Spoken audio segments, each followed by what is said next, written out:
Balloon 1783 চনত balloon আৱিষ্কাৰ কৰিছিল ফ্ৰান্সৰ জেকুৱাছ মণ্টগলফায়াৰ আৰু জোচেফ মণ্টগলফায়াৰে। আনহাতে 1824 চনৰ ৰাবাৰ বেলুন আৱিষ্কাৰ কৰিছিল।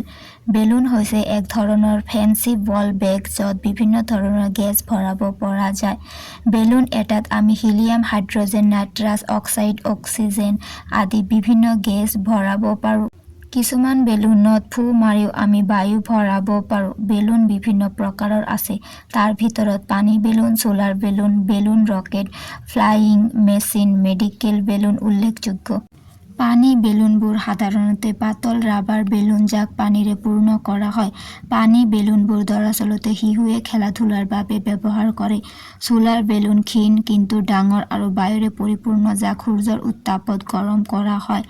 বেলুন ৰকেটবোৰ নিউটনৰ তৃতীয় গতিসূত্ৰৰ প্ৰতিক্ৰিয়াৰে সমান আৰু বিপৰীতমুখী প্ৰতিক্ৰিয়া আছে আধাৰত নিৰ্মিত। যেতিয়া বেলুন এটাত থকা বায়ুখিনি আমি হঠাৎ খুলি দিওঁ তেতিয়া বেলুনটোৱে বিপৰীত দিশত উৰা মাৰে।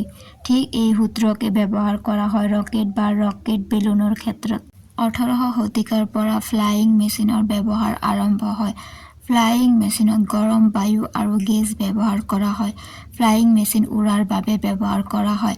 আনহাতে এয়াৰশ্বিপ হৈছে ইঞ্জিনযুক্ত এবিধ বেলুন।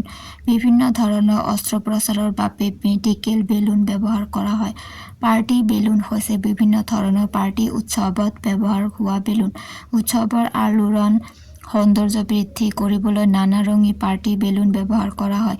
ইয়াৰ ভিতৰত বায়ু, পানী বা হিলিয়াম গেছ ভৰোৱা হয়।